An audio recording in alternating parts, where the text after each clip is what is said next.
about the possible government shutdown and the optimism that the president might have that he can avert a shutdown. And if I could follow up and ask about the California fires and the very latest that the White House has on that. Sure. In terms of the government shutdown, look, we expect a clean CR to pass with Democrat support. That's what we hope will happen. Funding the government, particularly our military, our Veterans Affairs, are always important, but particularly now with so many threats that we face globally, this is certainly an important priority for the administration, and we hope something that will be discussed and agreed to later today.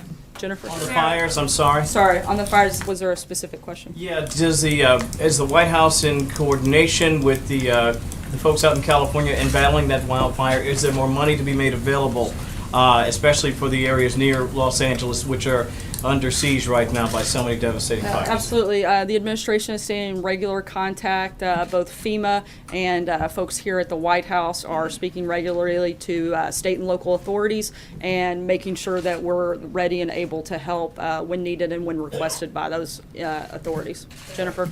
Can we say a little bit about why John Bolton was here at the White House today, and also on taxes? We're a little confused on whether the White House would support a 22% corporate tax rate. You had the White House economist Kevin Hassett talking about saying it would be okay and it wouldn't undermine the economy. And then a few hours later, the legislative affairs director, Mark Short, said something about it needs to be 20. So can you say... Look, our focus has been on getting the lowest corporate rate possible. 15 is better than 20, 20 is better than 22, and 22 is better than what we have. Again, we're going to continue to push, but we're not going to negotiate that from the podium, and we're committed to getting the lowest corporate rate we can. On John Bolton, he is here. He's a friend of the president, somebody who he wanted to visit with, nothing more than that, nothing more than a check-in and a friendly visit. Jonathan? Sarah, Donald Trump Jr. refused to talk about his conversations with the president, citing attorney-client privilege. Would the president release him from any such privilege and allow him to speak to the committee? That's a question you would have to ask his attorneys.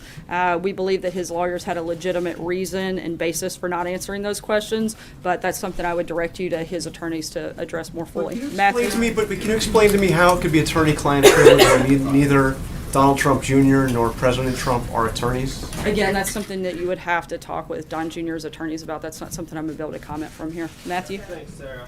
Senator Franken today, in announcing his resignation, said, quote, that he's aware that there is some irony in the fact that I'm leaving while a man who has bragged on tape about his history of sexual assault sits in the Oval Office, and a man who has repeatedly preyed on young girls campaigns for the Senate with the full support of his party, end quote. What's the White House response to that? Look, the president addressed the comments back during the campaign. We feel strongly that the people of this country also addressed that when they elected Donald Trump to be president, and I've addressed it several times from here and don't have anything new to add. Can you say anything more broadly about the differences in the way the two parties are handling these accusations of sexual misconduct? I think that some of that would be left to some of the party leadership. I'm not sure if there's a specific question in there on the differences, but John? Thank you, Sarah. Have any of the president's counterparts from around the world contacted the president, contacted the White House to indicate that they too will follow the president's lead in moving their embassy from Tel Aviv to Jerusalem, or acknowledging that Jerusalem is the capital of Israel? I'm not aware of any country's commitment to follow suit in this. Do you expect that to happen? Do you expect that others will follow the president's lead here? I'm not aware of any countries that we anticipate that happening at any point soon. I'm not saying that they aren't, but I'm not aware of them. Jordan? Thanks, Sarah. Last week the president said that the U.S. would be imposing additional sanctions on North Korea today. Do you have an update on where that stands? Yeah, we expect the Department of Treasury to put out more details on that, hopefully by the end of this week, and we'll keep you guys posted on that front. Jennifer? Thanks, Sarah. What is the president's reaction to some U.S. allies, particularly in Europe, notably the United Kingdom, who have expressed opposition to his action recognizing Jerusalem? And also, does the fact that he kept his promise give him more credibility when negotiating in the Middle East? Certainly, I think one of the abilities to follow through on something you've committed to, as the president has done. But also, let's not forget that this was something that Congress voted on starting back in 1995 and has reaffirmed 10 separate times over the last 20 years. This is something that the president took action on, a very courageous and bold action, and something that, frankly, the members of the United States Congress have voted on many times before. Olivia? Thank you, Sarah. Sarah, yesterday you guys put out a statement under the president's name saying that he was directing other officials in the administration to reach out to Saudi Arabia and urge them to immediately allow the flow of humanitarian supplies into Yemen. I have two questions about that. The first is, why isn't the president himself working the phones? And the second is, are there any consequences for Saudi Arabia if they don't immediately allow this flow of goods? My understanding is the president did bring these up on previous conversations, and that I believe there are actions that are taking place for a port to open, and we'll keep you posted as those details become more available. Major? Monday. Sorry? Any consequences for Saudi if they don't do this? As I just said, we have reason to believe that they're moving in that direction for a port to be open. We'll keep you posted. Major?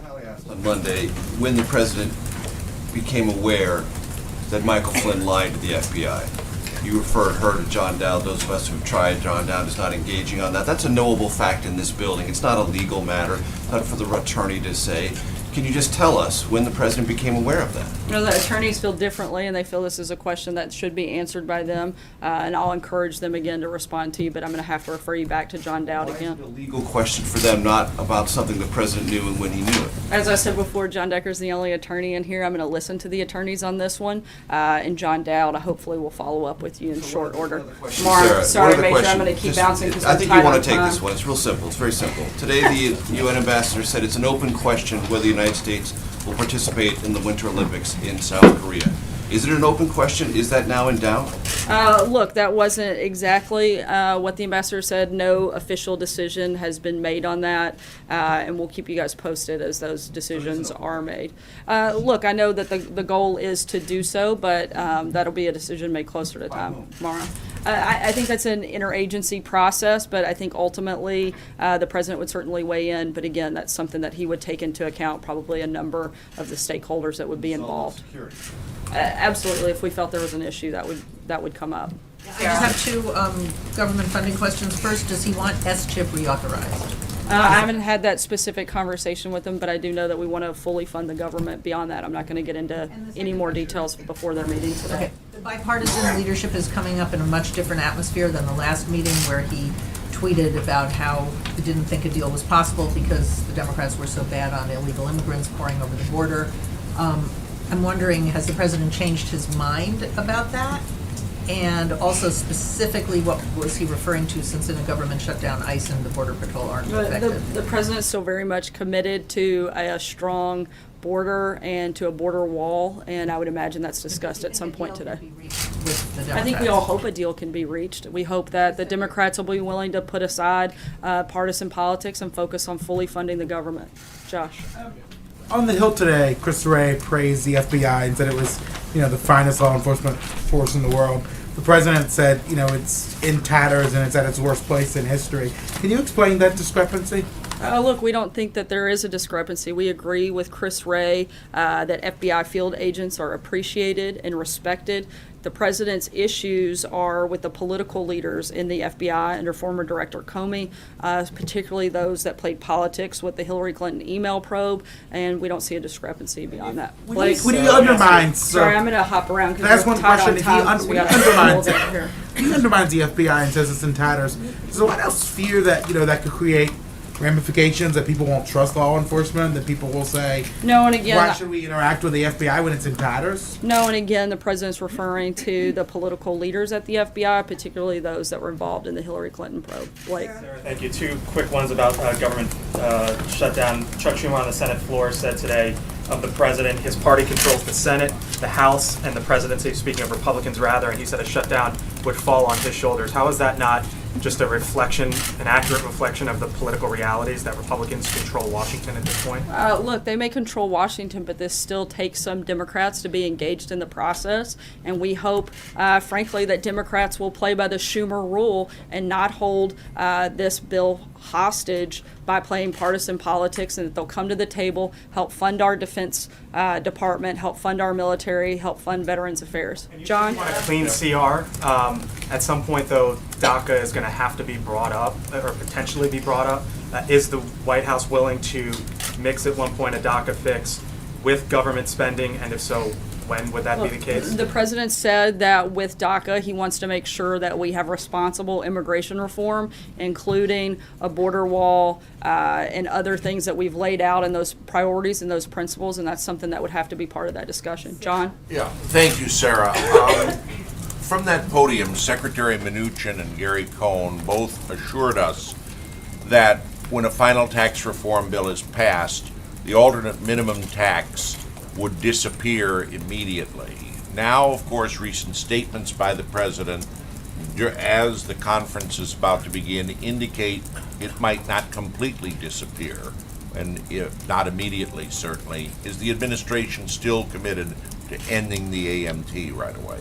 Look, I don't think our position has changed on that front at all, but at the same time, look, the conferees were just named. We want to let this thing work through its process. We've laid out our principles. We're very committed to those and making sure that the bill and the final piece of legislation delivers on that. Charlie? A lot of attention on sexual misconduct and harassment by members of Congress. Is the president confident that Congress and its leaders can police and investigate themselves on this issue? I think that we have no reason at this point to see otherwise, and hopefully that process will move forward. Hallie? Yes, Sarah, I have one question, but I need to clarify something that you had said from the podium here on taxes. You said, I think to Matt on Tuesday, that as long as his taxes are under audit, he's not going to release them. His 2016 taxes, to our knowledge, are not under audit, unless they are. Can you my understanding, and I will double check, but the president's taxes, no matter who the president is, actually immediately go under audit after being filed. So that's actually inaccurate. Back to us on but I'll that. double check to be 100% So my question to you sure. more broadly is on this moment that we find ourselves in. Frankly, we have a national reckoning when it comes to sexual harassment. And so, in a broad 30,000-foot way, does the president believe that he has a credible role in leading this conversation? And can you speak to the specific steps this White House has taken to make sure the women who work here feel like they are in a comfortable environment to talk about these things? I think that the president treats, certainly as a woman myself, I've never felt anything but treated with the highest level of respect and been empowered to do my job. And I think that that's what I've seen the president do day in and day out since we've been here and during the campaign. And so I think that's a pretty good start and a pretty good example on that front. Places are having sessions, they're having seminars. Are you guys doing that here? Are you talking about, in recent days, what people in this work environment can do? Are you taking There are certainly White House policies that we are reminded of, and I think all of us expect each person to live up and to meet those policies and to not cross a line that is not only not legal, but not appropriate or not ethical. Kristen. To follow up, we've seen Democrats forcefully call for John Conyers' resignation, Al Franken's resignation, which happened today. Do Republicans and does this president risk losing their moral authority on this issue, which is a huge issue right now, by endorsing a candidate like Roy Moore, which has now been backed by the RNC as well? Look, I've addressed this in depth. We think that the allegations are troubling and that ultimately this is something that the people of Alabama should decide. Steve? Why not call for him to Yes, drop out of Sarah. the race or a writing candidate? Was the Sarah, is the president's... president failing to lead at this Hey, critical Kristen, moment? I'm going to move around here. Yeah. But just a quick follow, is he failing Was to the lead on president's this issue? proclamation on Jerusalem delayed because of concerns expressed by the Secretaries of Defense and State about security, that they wanted to get adequate security in place for U.S. embassies around the world? We wanted to make sure that we had a thoughtful and responsible process, and that the decision and the components of that decision went through the full interagency process. And once that was completed, the president moved forward and took action. Steve? The Palestinians are under the impression that the president pulled out of the peace process yesterday based on his Jerusalem decision. How do you correct that, or did he do that? No. In fact, in the president's remarks, he said that we are as committed to the peace process as ever, and we want to continue to push forward in those conversations and those discussions. And hopefully, the ultimate goal, I think, of all those parties is to reach a peace deal, and that's something that the United States is very much committed to. We'll take one more, David. Sarah, thank you. Given the recent revelations that at least one prosecutor on Robert Mueller's team was sending anti-Trump texts to another DOJ lawyer, and given the revelation that yet another one was congratulating Sally Yates for refusing to uphold and defend the president's travel ban, Chairman Goodlatte at the hearing this morning said that even the appearance of impropriety would devastate the FBI's reputation. So the question is, does the White House believe that the fix was in, that Robert Mueller's probe was biased from the beginning? Look, we are fully cooperating through this process. We're going to continue to do so. As I said a few minutes ago, we certainly felt like some of the political leadership at the FBI was problematic. We're glad that Director Wray is there. We feel like he's going to clean up some of the messes left behind by his predecessor, and we look forward to this concluding soon and showing what we've been saying all along, that there was nothing to see here and certainly no collusion. The president's got an event here in a couple minutes. Just a couple of last minute notes. The president's got a event here with members of the Pearl Harbor survivors, and then we'll also have a pool spray at the top of the Congressional meeting this afternoon at 3 o'clock. So we'll see you guys shortly. Thanks.